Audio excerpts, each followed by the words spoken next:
Welcome back to the Runpreneur vlog, and today we're going to be talking about my journey as a serial entrepreneur. So it's a weekly update where I explain how the business is going, what's going on in my world of entrepreneurship, and as always, this episode of the Runpreneur vlog is part of the bigger picture, which is the Runpreneur challenge, which is our mission to save the lives of children by raising £1 million for 6 amazing children's charities, which between them cover the whole spectrum of issues affecting children on a global scale. So we're going to do this by attempting to run vlog on consecutive days the distance of 1 lap around the world.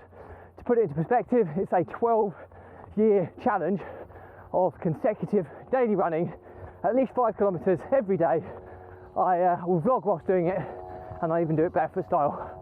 So it's 40,075 kilometres, just shy of 25,000 miles, and 4,292 consecutive days worth of running.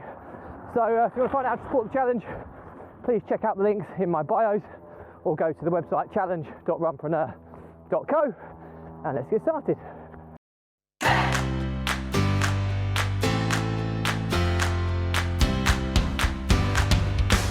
So my weekly update on my journey as a serial entrepreneur. Well, to put it in perspective, I've been on holiday all week, so hasn't been a great deal that's actually happened this week. But things have moved, and that's good, and progress is being made. I mean, a huge amount of focus at the moment has been on consolidating our revenue streams. I'm a strong believer in multiple streams of revenue, but I'm also a strong believer in following the smart money rather than the challenging money. And what I mean by that, I spoke about this last week, the focus on recurring, consistent subscription-based income as opposed to big chunky amounts. And because predictable, recurring subscription-based income, you can forecast, it doesn't change a huge amount. Whereas if you're chasing big sales, the same amount of work will go into every single sale you chase in general. So that draws me onto my property holdings company, which is our company that holds the leases that we have signed, that we lease out to our government-backed agency on a 10-year guaranteed lease. Now, there's a lot of work that is entailed in each of these properties to get the leases over the line, but also getting the properties up to spec and standard, which meets our lease provider, this government-backed requirements. And we've got 16, 17 properties at the moment that we're working on simultaneously to get. It's a real juggling plate at the moment, and at the moment it feels like we're spending so much money on getting these leases signed and the maintenance works delivered. But the issue with that is that whatever the delay between when we sign a lease with the agent or the landlord compared to when we sign the lease with the government-backed agency, that time period is where we're paying rent but getting no rent coming back in. So it's a loss-making situation. Added to that, you've got all the setup costs for each property. You can be looking at quite a significant amount of money going in to each deal before it starts paying you back. Now, hopefully the return on investments on most of these are really, really strong. Well, I know that they are. And the only reason I say hopefully is because that's based upon the leases being signed with the government-backed agency. So we've got so many that are very close to being signed now, but we're paying rent on maybe 4 or 5 or 6 properties at the moment without the rent coming back in, which is a bit of a precarious position to be in. But we are aware of this, and we're aware of the situation. So hopefully the next 1 to 2 weeks we should get the first maybe 6 leases signed with the government-backed agency, which then puts us in a nice strong position from a cash flow perspective, and then we can continue moving on, growing the pipeline. So like I say, we may only have 6 or so that are about to be signed, but there's another 11 or 12 or so that we're in negotiations, or we're working on the properties individually as well. So it's a lot of outlay in cost. But the dream is that we can get most of these through.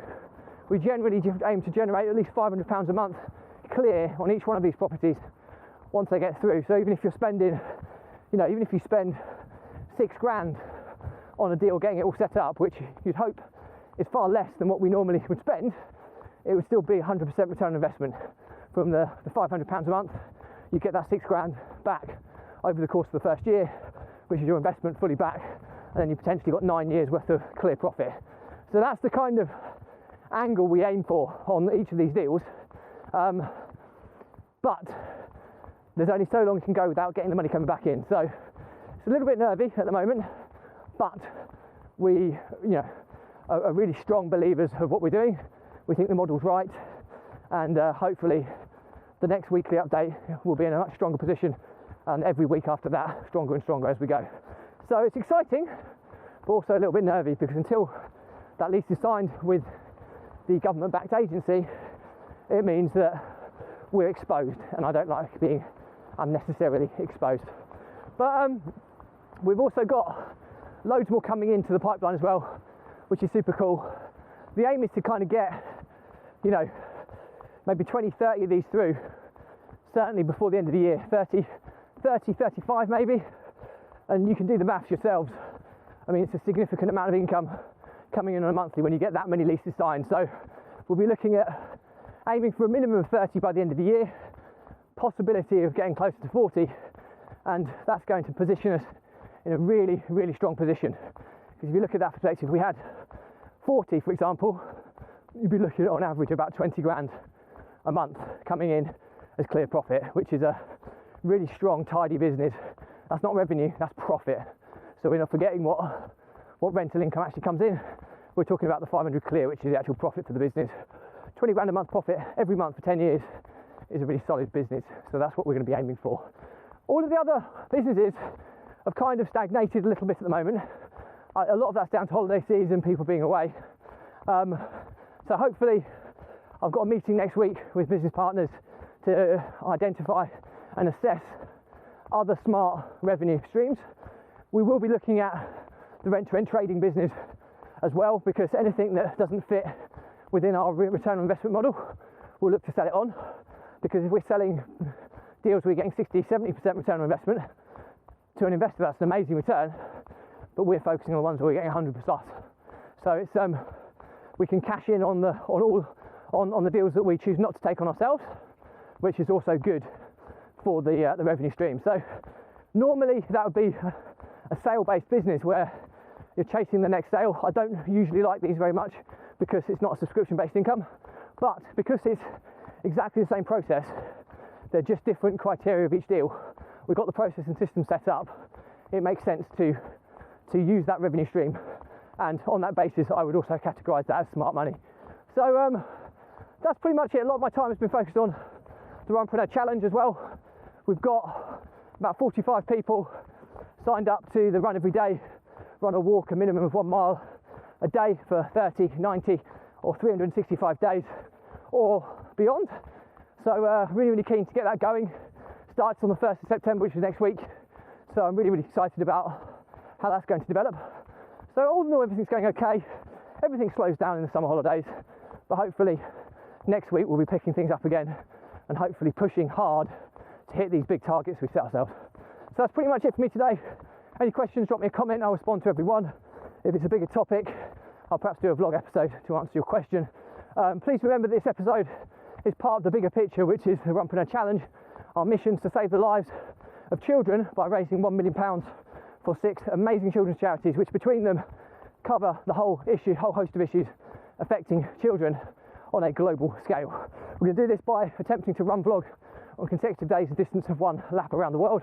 It's a 12-year challenge of consecutive daily running, at least 5 kilometres whilst vlogging, and I do it barefoot style.